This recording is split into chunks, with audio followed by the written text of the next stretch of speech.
আসসালামু আলাইকুম রহমতুল্লাহি ওয়া বারাকাতুহু। আজকে আরও একটি সার্কুলার নিয়ে আলোচনা করব।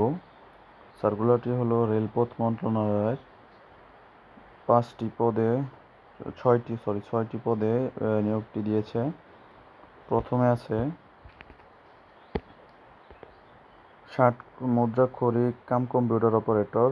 এর বেতন গ্রেড হলো 16তম গ্রেড।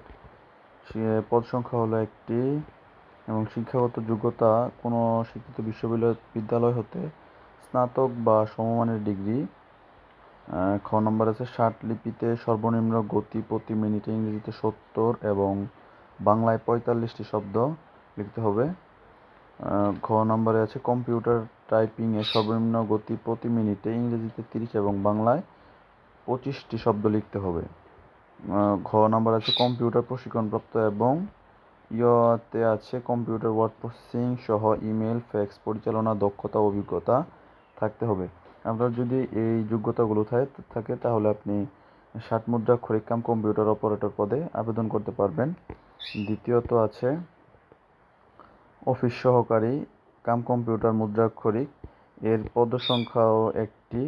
শিক্ষাগত যোগ্যতা কোনো শিক্ষিত বোর্ড হতে উচ্চ মাধ্যমিক সার্টিফিকেট এইচএসসি বা সমমানের পরীক্ষা উত্তীর্ণ। এসএসসি পরীক্ষা পাশ করলে আপনি এটাতে আবেদন করতে পারবেন এবং মাস্ট বি এটাতেও কম্পিউটার প্রশিক্ষণ জানা থাকা লাগবে।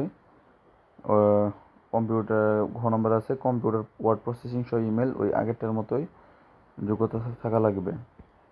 3 নম্বরে আছে অফিস সহায়ক 20তম গ্রেডের। পদ সংখ্যা 4টি। এটাতে আপনি এসএসসি পাস করে আপনি আবেদন করতে পারবেন। এটাতে কোনো বাড়তি যোগ্যতা লাগবে না। তো আপনারা যারা আবেদন করতে চান ইনবক্সে যোগাযোগ করেন। ধন্যবাদ সবাইকে।